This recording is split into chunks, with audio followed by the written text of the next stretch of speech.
Hey, Larken Rose here, and human beings do a strange thing that can be described as making up your mind, which is a weird phrase that describes something that isn't about evidence and it's not about the world around you.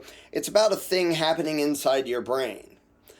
If you picture watching like some murder mystery or something, and maybe it's that guy, maybe it's this guy, and you're trying to figure it out, and you're observing all the evidence, and your brain is sort of in neutral, it hasn't made up its mind yet, and you're looking at evidence and trying to come to a rational conclusion, that's a very different mental state than, oh, the butler did it. Like, I have made up my mind that this is the correct conclusion, and I've said it out loud, which also has a big psychological impact, and now I am invested in the thing I already decided. Even if 5 seconds ago I wasn't really sure, and I didn't get any extra evidence or logic between 5 seconds ago and now, but I made up my mind. I made a decision. I now believe that this is the case. And the trouble is, as soon as somebody shifts to there, if some evidence comes along that 5 seconds ago would have made you think, well, but maybe he didn't, because look at this, maybe it was that guy. If you made up your mind and that same evidence comes along, you're probably going to be in a mode where the first thing you do is make an excuse for ignoring that evidence and saying, no, I already made up my mind. That can't be the case. And it makes this weird phenomenon where the usefulness of evidence and information depends largely on the bias of the observer rather than on, like, applying logic to evidence to reach a conclusion. People don't do that as soon as they've made up their mind. Now, I bring this up because the vast majority of what I do is try to talk people into reconsidering things they've already made their mind up about. I'm not here saying, well, here's this thing where people are looking at it, they're not sure what to think, and I'm going to suggest this conclusion instead of that conclusion. No, they're already sure what they think, they're sure what they believe, and they didn't reach that conclusion before examining the evidence and applying logic and coming to a conclusion. They came to that belief by having their parents tell them, this is reality. And their friends tell them, this is reality. And all the people around them telling them, this is reality. And everybody on the news and in movies and on TV telling them, this is reality. So they believe something based on absolutely nothing. And if you ask them, why do you think that's the conclusion? Their attempt to justify it is just, well, can I mindlessly parrot whatever excuses I was taught to accept this? It's nothing like an actual argument laid out with here's the evidence, here's the logic, here's why I think this. It's, well, here's some lame stuff. Now, if we were rational beings and you had reached a conclusion based on, oh, some other people said it, I never really looked into it, I never really thought about it, but here's kind of what I assumed based on other people saying stuff, then it wouldn't take much evidence, if we were like rational thinking beings, to reconsider and go, okay, well, I always assumed this, but here, let me look at what you're saying and see if it changes my mind about something. But because we're these weird beings that like to make up our mind and then double down on whatever we believe, even if it's based on nothing rational, makes for a challenge whenever you're trying to use even the most basic, obvious evidence and logic to try to get somebody to reconsider something they've believed their entire life because they heard it from everybody around them. And so people become emotionally attached and they identify with these beliefs they've held for years and years.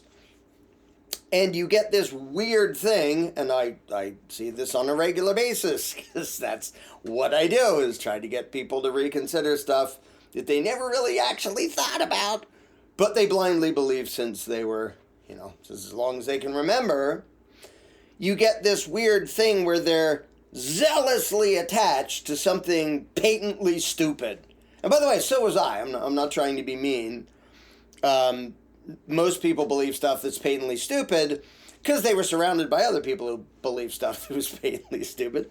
So it didn't feel stupid. Like, well, all these smart grown-ups think this, so it must be the case. Must be the case that you have to obey the law, whatever that is. Like, somebody somewhere does some rituals and stuff, and then there's the law. And then you have to obey that, or there would be chaos and mayhem, and we'd all be killing and eating each other, because that's what some people said. And in civics class, they said something about, like, voting and consent of the governed and the legislatures and branches of government, whatever. The end result is you have to respect the law, or it's chaos and mayhem. That concept by itself is absolutely idiotic and insane, but getting people to look at that requires getting them to sort of let go a little bit, at least loosen their grip on their emotional and psychological attachment to stuff they've believed their entire life. And if you describe it in literal, actual, real-world terms, it sounds as ridiculous as it is, and the other person isn't going to know why that's wrong, but it can't be right. It can't be that dumb. I can't have believed something that dumb my entire life, so you're oversimplifying, or you're misrepresenting it, or whatever. And I get a lot of people commenting that, and I say, okay, how? When I say, for example, that law is a bunch of scumbag, power-happy, opportunistic, lying pieces of crap doing weird rituals, making up arbitrary crap, and then bossing the rest of us around and telling us if you disobey, we'll send our law enforcers out to hurt you for not doing what we said. That is a literal description of what most people view as the law, but they don't feel that way. They are emotionally and psychologically attached to the notion that the law is some important thing. It isn't just some lying crooks demanded something of us or told us what to do, backed by a threat of violence if we disobey. Like, the law is definitely, to most people, not viewed the way, like, a threat from the mafia would be viewed. Like, you pay us 10% of what your little shop makes, or we break your kneecaps. Like, cause, effect. Here's the threat. Here's what you have to do.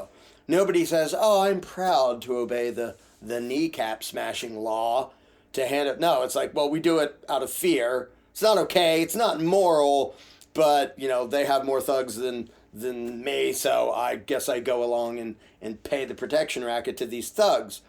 Nobody views that the same way as they view the law. And like the legislature, it passed through the House and the Senate, and then the president signed it, and now it's the law. What the hell does that mean? About 0% of people have ever actually thought about that. And the ones who have no problem agreeing when I say it's literally just threats of violence made up by some of the worst people in the world. That's what the law is. This weird cult-level religious connotation of you have to obey the law is completely manufactured. It's completely irrational. It has nothing to do with actual morality or principles or any sane philosophy whatsoever, but it's something we were all taught, and it's something that the vast majority of people are still psychologically and emotionally attached to. So if some weirdo like me comes out and says, you have no obligation to obey the law, now, there's some things you have an obligation to do, like don't murder people. And as it happens, the law also says don't murder people. Well, unless you're calling it national defense, then it's fine to murder people.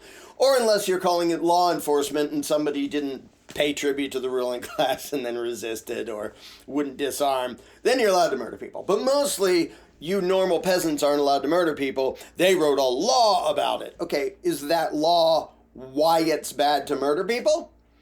Or even if that law was repealed, would it still be bad to murder people? Most people never even think that far.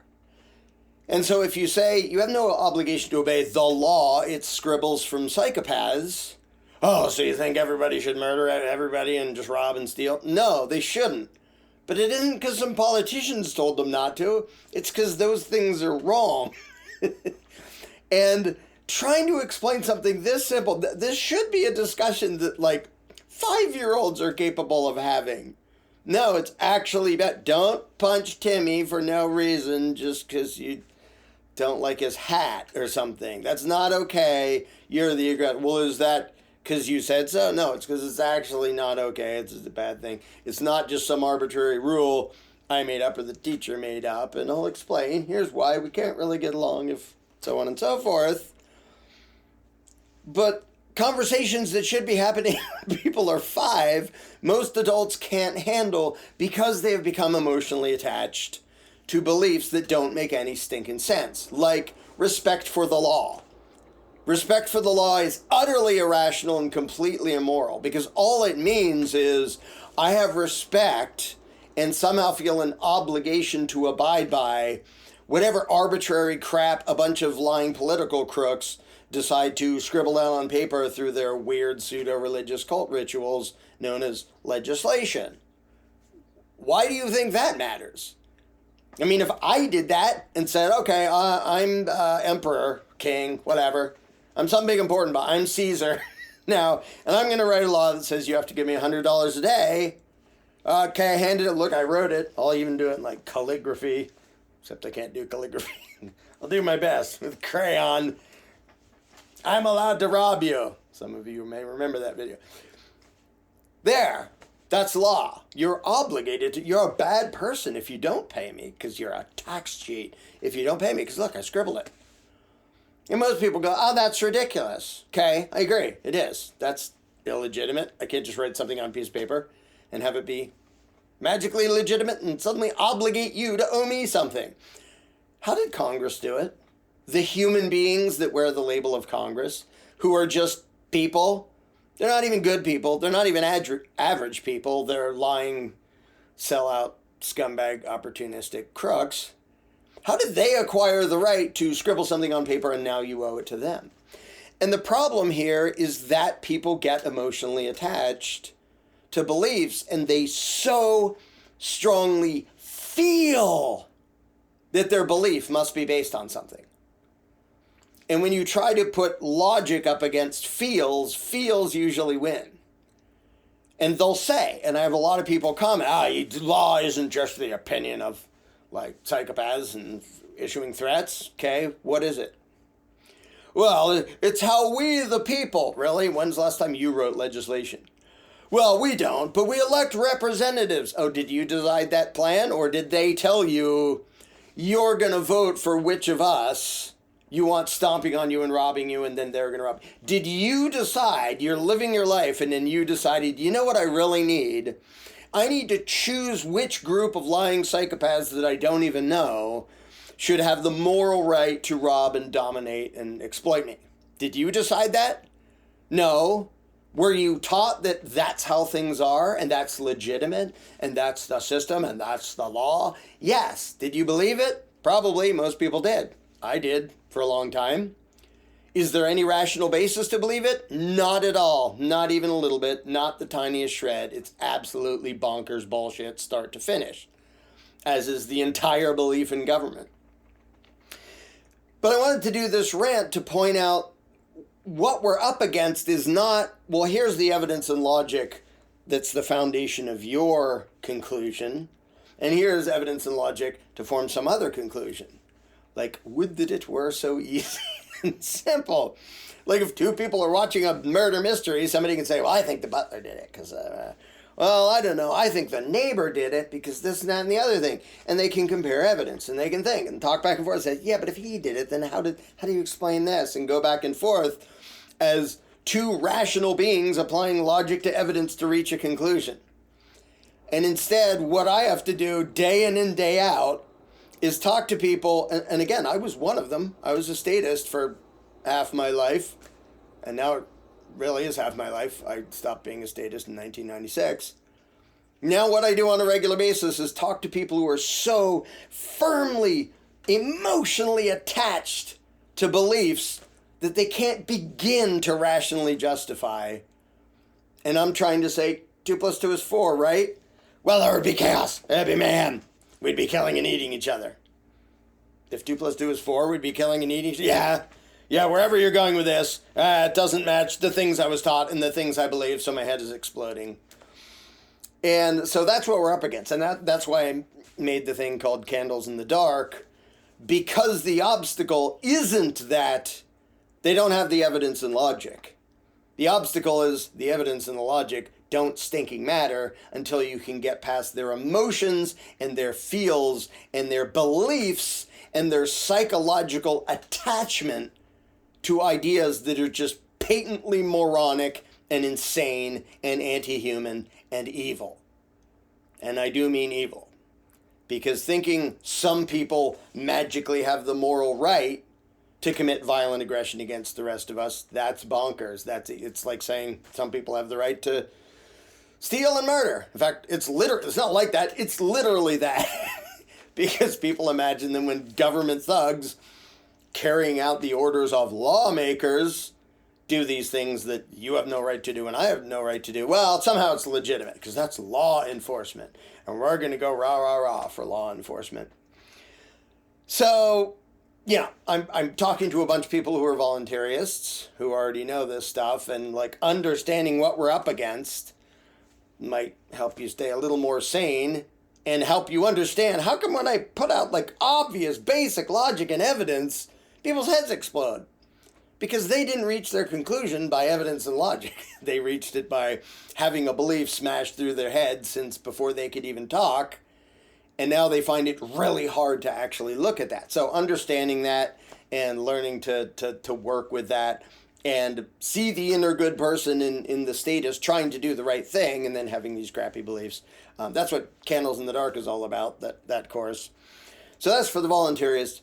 Any statist watching this, if you believe in government, any size, any flavor, any variety, whatever, see if you can, even with the most basic political things you believe, like, well, Congress has the power to do something, like the Constitution is legitimate, whatever it is you believe, see if you can just sit down and write out, here is how those people acquired the right to do things that I don't have the right to do. You can write it in first person. I don't have the right to tax my neighbor. However, here is how those other people acquired the right, the moral right to tax my neighbor. And spell it out. Make it rational. Act like you're trying to explain it to like a child or some alien who showed up and said, but you understand that theft is bad, but you seem to be okay with theft when they do it and do these weird rituals and call it taxation instead. What's the difference? Why is that okay? Explain to that alien why it's okay. Or explain to the 4-year-old, well, if I can't steal Jimmy's stuff, how come those weird people called the IRS are allowed to steal your stuff? Explain it. Logic, evidence, just spell it out. Here is how somehow mere mortals, by way of rituals and elections and writing things down and doing whatever, this whole bunch of mere mortals, none of whom had the right to rob each other, somehow made it so those people over there have the right to rob the rest of us. See if you can just write that out. Why the hell do you believe that? I mean, why do you believe that? And if you find your brain going, there has to be a justification for it, but I don't know what it is, that demonstrates the power of emotional attachment to bullshit. And sadly, that is a massive obstacle for most people to overcome. So to any voluntarists, check out Candles in the Dark if you haven't heard of it yet. And to anybody who still believes in government, see if you can actually spell out the rational basis for your belief in a legitimate ruling class, even if you want to call it representative Republican. See if you can spell out, here's how those people got the right to dominate me and take my money. Spell it out. I mean, if you're super duper sure that that's a rational belief, because look at all the people around you believe it, you should be able to spell out why, right? Right? Right?